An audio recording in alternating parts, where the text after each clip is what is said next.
Indian ജനാധിപത്യം എന്നിവരെ കാണാത്ത വിധം കടുത്ത പരീക്ഷണങ്ങളെ നേരിട്ടുകൊണ്ടിരിക്കുകയാണ്. ജനങ്ങൾ വോട്ട് ചെയ്ത് തെരഞ്ഞെടുത്ത സർക്കാരുകളെയും ജനവിശ്വാസം നേടിയ രാഷ്ട്രീയ പാർട്ടികളെയും പണവും അധികാരവും അന്വേഷണ ഏജൻസികളെയും ഉപയോഗിച്ച് അട്ടിമറിക്കുന്ന ഒരു പുതിയ രാഷ്ട്രീയ മാതൃകയുടെ പരീക്ഷണശാലയാണ് ഇന്ന് ഇന്ത്യ. പശ്ചിമ ബംഗാൾ മുതൽ മഹാരാഷ്ട്ര വരെ നീളുന്ന BJPയുടെ ഈ കുതിര കച്ചവട തന്ത്രങ്ങൾ ജനാധിപത്യത്തിന്റെ അന്തസ്സത്തെ തന്നെയാണ് ചോദ്യം ചെയ്യുന്നത്. AAP, തൃണമൂൽ കോൺഗ്രസ് പാർട്ടികളെ പിളർത്തി വിമത MPമാരെ പ്രത്യേക ബ്ലോക്കാക്കി NDAക്ക് പിന്തുണ ഉറപ്പാക്കി.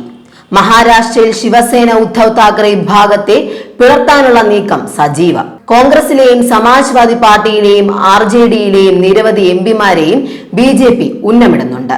പശ്ചിമ ബംഗാളിൽ തൃണമൂൽ കോൺഗ്രസിനെ തകർക്കാൻ BJP പ്രയോഗിച്ച തന്ത്രങ്ങൾ നമ്മൾ കണ്ടതാണ്. മമതാ ബാനർജിയുടെ വിശ്വസ്തരായിരുന്ന മുതിർന്ന നേതാക്കളെ പോലും ഭീഷണിയുടെയും വാഗ്ദാനങ്ങളുടെയും നിഴലിൽ നിർത്തി സ്വന്തം പാളയത്തിലെത്തിക്കാൻ BJPക്ക് കഴിഞ്ഞു. പാർട്ടികളെ ഉള്ളിൽ നിന്ന് പിളർത്തുക, നേതാക്കൾക്കിടയിൽ അവിശ്വാസം വളർത്തുക എന്നതായിരുന്നു ഇവിടെ അവരുടെ തന്ത്രം.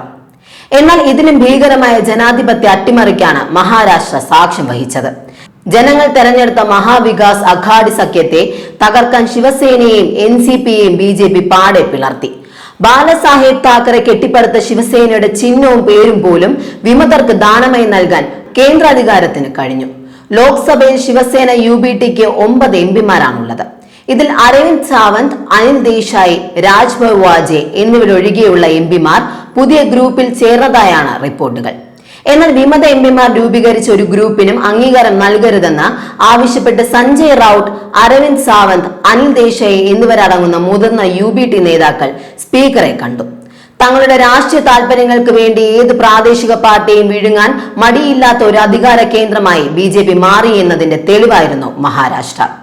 ഉത്തർപ്രദേശിൽ അഖിലേഷ് യാദവിന്റെ സമാജ്വാദി പാർട്ടിയെയും സമാനമായ രീതിയിലാണ് BJP ലക്ഷ്യമിടുന്നത്. തെരഞ്ഞെടുപ്പ് അടുക്കുമ്പോഴും അതിനുശേഷവും പ്രതിപക്ഷ നിരയിലെ ശക്തരായ നേതാക്കളെ സ്വാധീനിച്ചും ED, CBI തുടങ്ങിയ കേന്ദ്ര ഏജൻസികളെ രാഷ്ട്രീയ ആയുധമാക്കിയും ഭയപ്പെടുത്തി കൂടെ നിർത്തുന്ന തന്ത്രമാണ് BJP പയറ്റുന്നത്. ഓപ്പറേഷൻ ലോട്ടസ്, ഓപ്പറേഷൻ ടൈഗർ തുടങ്ങിയ പേരുകളിട്ട് വിളിക്കുന്ന ജനാധിപത്യ വിരുദ്ധ നടപടികളെ BJP അനുകൂല മാധ്യമങ്ങൾ മോദിയുടെയും അമിത്ഷായുടെയും ചാണക്യതന്ത്രം എന്ന് വിശേഷിപ്പിക്കുന്നു. എന്നാൽ അധികാരത്തിലുള്ള പാർട്ടി ഇത്രയും ഹീനമായ അടവ് പയറ്റുമ്പോൾ നഷ്ടമാകുന്നത് ഇന്ത്യൻ ജനാധിപത്യത്തിന്റെ പ്രസക്തിയാണ്.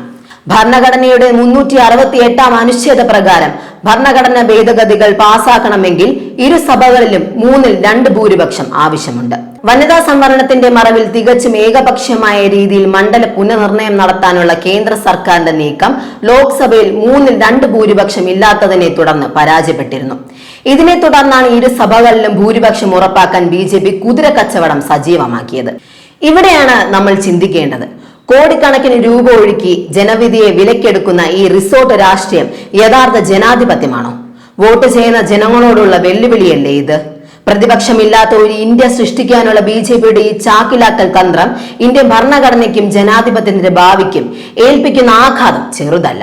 അധികാരം നിലനിർത്താൻ ഏത് മാർഗവും സ്വീകരിക്കുന്ന ഈ രാഷ്ട്രീയ ശൈലി ജനാധിപത്യത്തെ അർത്ഥശൂന്യമാക്കുകയാണ്. വിയോജിപ്പുകളെയും പ്രതിപക്ഷങ്ങളെയും ഇല്ലാതാക്കുന്ന ഈ തന്ത്രങ്ങൾക്കെതിരെ ജനകീയമായ ജാഗ്രത ഉയർന്നു വരേണ്ട സമയം അതിക്രമിച്ചിരിക്കുന്നു.